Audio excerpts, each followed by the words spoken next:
अगर तुम रात को अपने घर में अकेला ये स्टोरी सुन रहे हो तो एक बार अपने रूम के कॉर्नर्स चेक कर लेना, क्योंकि कभी-कभी कोई वहां पहले से होता है। ये कहानी है शर्मा फैमिली की। राजेश, उनकी वाइफ पूजा और उनकी 8 साल की बेटी आन्या। एक सिंपल खुश फैमिली। राजेश ने रिसेंटली एक नया घर खरीदा था, शहर के थोड़े बाहर। एक पुराना सा बंगलो, बड़ा, सस्ता और अजीब तरह से जल्दी मिल गया।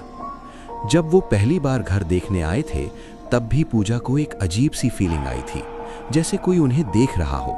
लेकिन राजेश ने बोला, इतना बड़ा घर इतने कम प्राइस में मिल रहा है, मिस मत करो। और बस वही उनकी सबसे बड़ी गलती थी। शिफ्ट होने के पहले ही दिन जब वो लोग घर में सामान रख रहे थे, आन्या अचानक चुप हो गई। पूजा ने पूछा, क्या हुआ? आन्या धीरे से बोली, मम्मा, यहाँ पे ऑलरेडी कोई रहता है। पूजा ने हंसाकर इग्नोर कर दिया। कहाँ बेटा? आन्या सीधा स्टेयर्स के ऊपर वाले डार्क कॉर्नर की तरफ देखने लगी।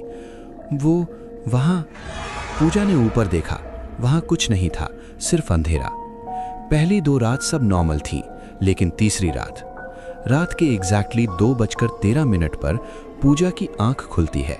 उसे किचन से हल्की सी आवाज आती है, जैसे किसी ने बर्तन हिलाया हो। वो राजेश को जगाती है। दोनों धीरे से किचन की तरफ जाते हैं। लाइट ऑन करते ही सब नॉर्मल, लेकिन जैसे ही वो मुड़ने लगते हैं, सिंक में रखा एक स्टील का ग्लास धीरे धीरे हिलने लगता है और फिर टिंग करके गिर जाता है। इस बार दोनों ने क्लियरली देखा, लेकिन फिर भी कुछ नहीं बोले। उस रात के बाद घर का माहौल चेंज होने लगा। डोर्स अपने आप हल्की सी आवाज के साथ बंद हो जाते, लाइट्स कभी कभी फ्लिकर करती, और सबसे अजीब, घर में एक स्मेल रहती, जैसे पुरानी मिट्टी या गीली दीवारों की। फिर एक रात आन्या रोकर उठती है।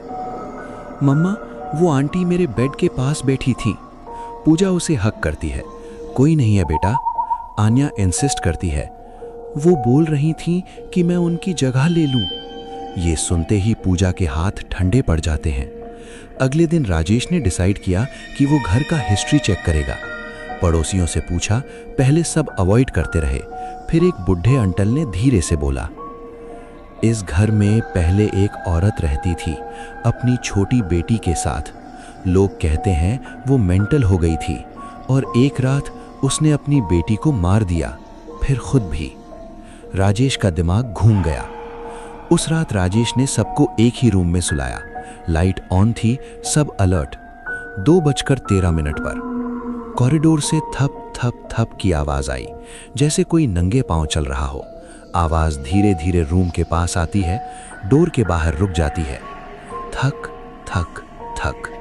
पूजा का हाथ राजेश के हाथ में काम रहा था। फिर एक आवाज आई, दरवाजा खोलो। वो आवाज आन्या की थी। सबने आन्या की तरफ देखा। वो तो बेड पर सो रही थी। राजेश ने हिम्मत करके डोर नहीं खोला। 5-6 सेकंड साइलेंस। फिर डोर के नीचे से किसी के पैर दिखने लगे, उल्टे, जैसे कोई उल्टा खड़ा हो। पूजा चीख उठी। राजेश ने तुरंत लाइट्स ऑन ऑफ की और जैसे ही लाइट स्टेबल हुई, वहां कोई नहीं था। नेक्स्ट डे उन्होंने एक पंडित और एक पैरानॉर्मल एक्सपर्ट को बुलाया।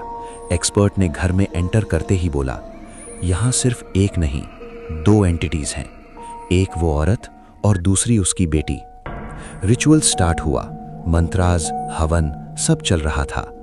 तभी आन्या सडनली स्क्रीम करती है। उसकी बॉडी कांपने लगती है और उसकी आवाज चेंज हो जाती है। उसे मत ले जाओ, वो मेरी है। रूम का टेम्परेचर सडनली गिर जाता है। हवन की आग जोर से भड़कती है। वॉल्स पर स्क्रैच मार्क्स उभरने लगते हैं। एक्सपर्ट चिल्लाता है, उसे पकड़ो। राजेश और पूजा आन्या को होल्ड करते हैं। आन्या आंखें खोलती है। उसकी आंखें पूरी काली हो चुकी होती हैं।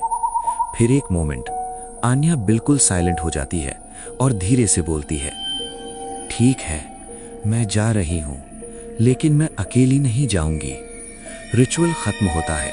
आन्या बेहोश हो जाती है। सब कुछ शांत। नेक्स्ट 2 डेज सब नॉर्मल लगता है। फैमिली डिसाइड करती है कि वो घर छोड़ देगी। लास्ट डे पैकिंग हो रही होती है। पूजा लास्ट टाइम घर चेक कर रही होती है। तभी उसे स्टेयर्स के ऊपर से हल्की सी आवाज आती है, मम्मा। वो समझती है आन्या होगी, लेकिन जब वो ऊपर जाती है वहां कोई नहीं होता। वो नीचे आती है, आन्या ऑलरेडी राजेश के साथ कार में बैठी होती है। सब कार में बैठकर निकल जाते हैं। घर पीछे छूट जाता है। रास्ते में पूजा कैजुअली बोलती है, आन्या बेटा तुम ऊपर गई थी क्या? आन्या कंफ्यूज, नहीं मम्मा, मैं तो आपके साथ ही थी। कार में साइलेंस। राजेश रियर मिरर में देखता है और उसका खून जम जाता है। बैक सीट पर आन्या के पीछे एक छोटी लड़की बैठी होती है। सेम फेस, लेकिन आंखें पूरी काली, और वो धीरे से स्माइल करती है।